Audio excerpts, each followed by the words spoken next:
Gamers, I feel like I've been out of the loop lately on the Warlock. Why does it feel like I'm playing a Titan? I'm just non-stop surging lightning everywhere and I'm unkillable. Unlimited transcendence. We're getting some tickle finger action because the roaming supers now recharge a lot faster, and it's nice to just be on Arc Warlock once again with pairing it with Prismatic and also a few add-ons that I kind of added to this build. Been a lot of fun. I ran some GM stuff with it yesterday. I was just like, chat, I'm a believer of this. We're gonna upload it and see what everybody thinks. So we are using Crown of Tempests. I know there's other exotics you can run, but I really wanted to take advantage of this to get the ability recharge. I didn't really want to make the build based off around an exotic class item, simply because some people see those kind of videos and they're like, oh, I don't have that class item, so what I run. But I do want to shout out, if you do have a Heart of Immos Light Synthos Sap class item, you should try that out as well. Another shout out, Storm Dancer's Brace on this build can be really good because you're going to defeat targets with your super and also make it stronger. But me, I just like the loop. Again, we're trying to go from the Titan to the Hunter to the Warlock, and I feel like I'm just playing a Titan all over again with this build. Yes, that is right. You do see a Queen Breaker on me. The reason I'm using this thing is I've seen some TikTok clips and some YouTube shorts with this gun on. It's not that bad, ladies and gentlemen. It jolts, it blinds, and also it's stun and unstops, so it's kind of nice because I hate running the pulse rifle for the unstop, and sometimes your build just doesn't have anything to stun it. And what's nice is the way that I synergize this build together. Queen Breaker blinds the targets so that I'm doing more damage to them. But yeah, this fires a long range precision arc bolt on chains and nearby targets and blinds them all on hit. That's huge. You can get the new auto rifle with jolting feedback from the dungeon if you want to pair it with this. That does well. I was running the submachine gun from the Prison of Elders, but man, even with tons of reload, I do like loose change on this. When I apply an elemental debuff, I reloads better because this reloads really trash on this thing. But again, not bad, but I do think the auto rifle's better. But again, weapons are just up to you. I'm just showing you what I'm running. The reason I got lost signal on is to charge that prismatic as quickly as I possibly can. Breaking down the subclass, again, Storm Trance. I just wanted to incorporate a roaming super with this build. A lot of fun, and a lot of the GMs are Arc Surge, so you're going to take advantage of that damage. Phoenix Dive to heal you, choice of your glide, but if you're not running Burst Glide, what are you running? We're going to be running Arcane Needle strictly for having 3 melees, because who doesn't enjoy 3 melees? Storm Grenade, simply for gaining the arc abilities for the Crown of Tempest. If you're not running Feed the Void on a Warlock, what are you doing? We definitely need that Devour. Now, I've seen some builds where you run Hellion, but that's totally up to you and totally fits your playstyle. We're going to be running Feed the Void for Devour and Lightning Surge. This Lightning Surge, when you blink forward and you jolt targets, this is huge. The more jolts you're going to get, simply here in the clips, you're seeing me just in the solo of a beginning of a GM, and everything's just getting absolutely destroyed. Prismatic nades, Lightning Surge melees. It's fun. You're active, and you're not sitting in a rift. You're not sitting in a well. You're just being very dominant on the Warlock, and I kind of like that playstyle. We're going to be running Protection simply because we're going to be running a lot of enemies hitting in that melee. We want to be protected. Awakening, people sleep on this one. When you get rapid defeats with lighter darkness damage or super final blows, it generates elemental pickups. Ionic Traces, those are great. Dawn, I had a choice between putting Dawn here or another fragment, but I feel like getting Radiant all the time is nice because your weapons are powered. But again, you could switch this out with like Hope if you really wanted to. I just didn't really see a reason to always have the class ability up. Courage, you're always going to get the Arc, Solar, and Void abilities, deal increased damage against targets afflicted with darkness debuffs. So team scenario, darkness debuffs, hey, you're just going to do more damage with your arc melees, which is amazing. And then dominance, because you want your grenades to jolt. You want everything to jolt or blind. That's like kind of the meta now with these new updates and some of the artifact mods, and we're going to get into those right now. It's important to jolt and blind because you got the arc compounding. Arc sources deal increased damage to blinded targets. Again, this is why I had on Queen Breaker. You don't have to run it. You can run Thunderlord or whatever machine gun or GL, whatever you want. It's kind of just up to you and your build. Conductive, I'm just using this in case if someone has a stasis debuff, I'm able to get more arc abilities. Concussive reload never comes off for GLs. Retinal burn, if you're using the arc weapons, you're going to blind the target. And then curative orbs, if you break the shield, you're going to make more orbs, which is great. Power from Pain really doesn't proc a lot, but again, if you're weak in targets and you defeat them, you have a chance to get Devour. We already have Devour with this build, but it's kind of just something I run in this row just for this setup. We got Trace Evidence. Rapid precision hits or rapid final blows on targets affected by Jolt or Blind will generate Ionic Traces. Again, just playing more into always having your abilities up. And you're kind of thinking like, you're generating all these Ionic Traces. Do you really need Crown? It's just nice because, again, we're not running the exotic class item with like Heart of Immos Light and Synthos. Rapid impacts just for your GL and score damage, easy clap. Don't forget about your melee mods, and then run whatever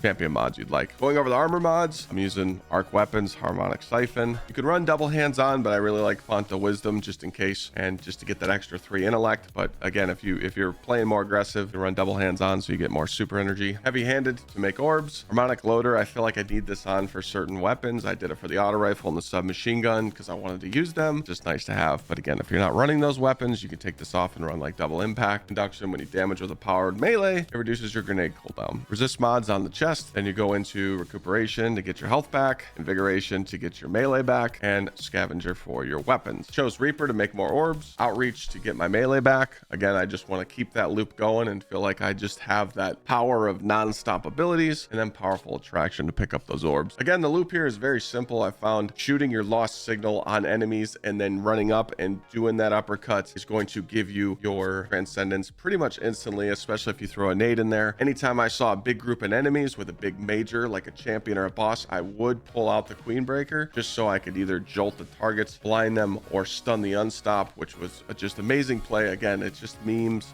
I'm sure if I put on a machine gun, I would definitely clear ads more quicker and get my super back quicker, but I kind of just wanted to like throw it in there like, hey, it's definitely not that bad. But again, wind through your abilities, get aggressive with your super, and you're kind of just a tank, and it's really fun. I think that I'll definitely be running this a lot with my Warlock setup. I definitely want to keep trying out different builds, so hopefully you guys enjoy this build setup. I know that there's many different combinations you could run with this. Try this out, let me know how you like it. I'll see you guys in the next one. No, it's not bugged. It's just to get it to do tons of damage, you just need to be surrounded with Sentinel Shield and have on the correct just have on, what's it called, the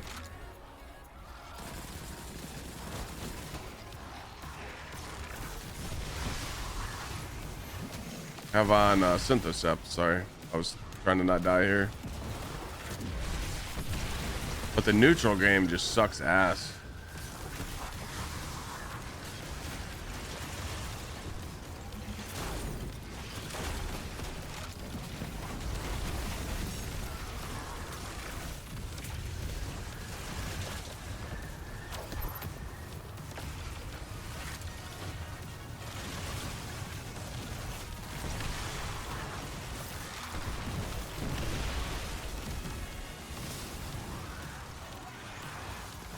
I don't have a Warlock class item, so I couldn't do the exotic class item.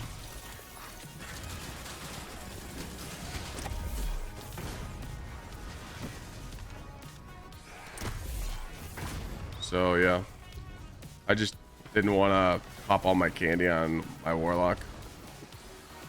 I don't really use like Warlock for builds like this. I'm always on my Titan and my Hunter. I'm just trying to think outside the box, so.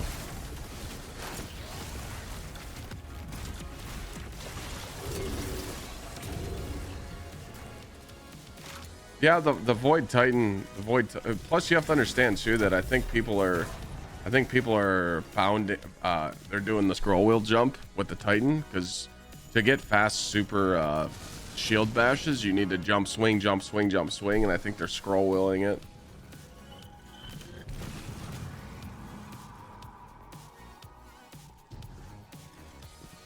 What are you talking about, Himshi? What about cross build?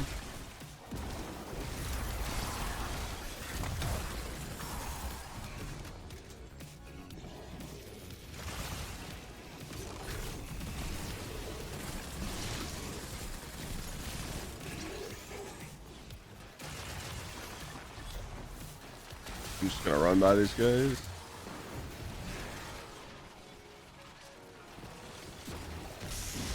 Overman getting 5 juicers.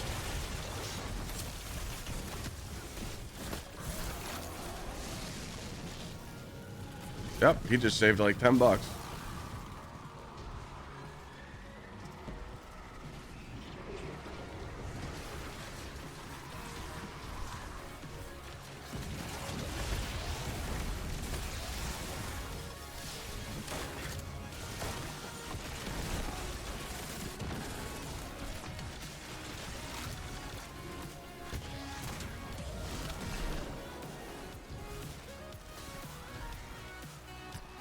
All right, Here's a real test. Let's chill out on this bridge. Let's kill this guy first.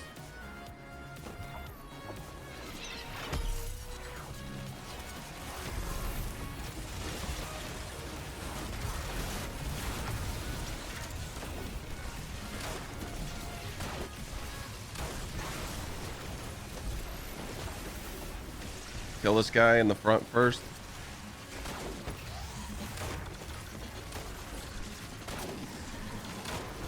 Trying to show the jolt of everything.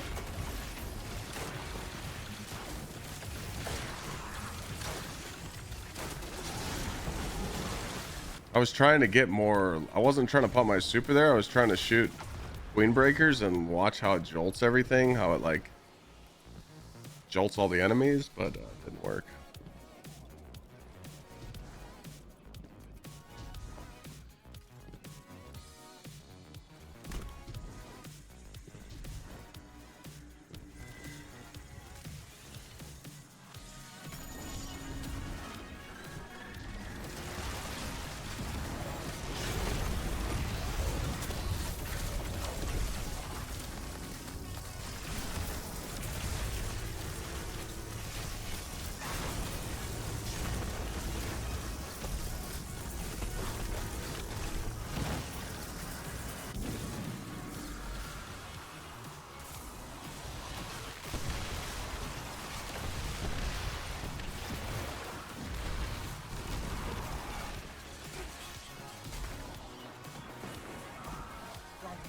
Oh boy.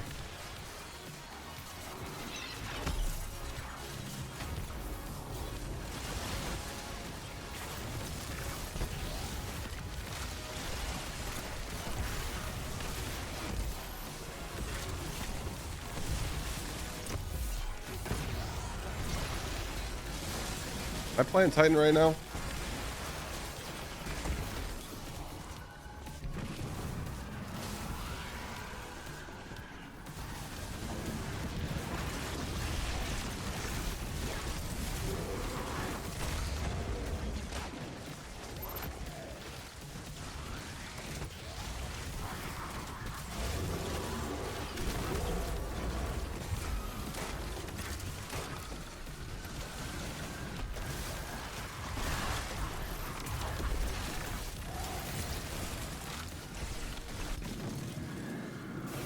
$47 out right now.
I mean, it's fucking free.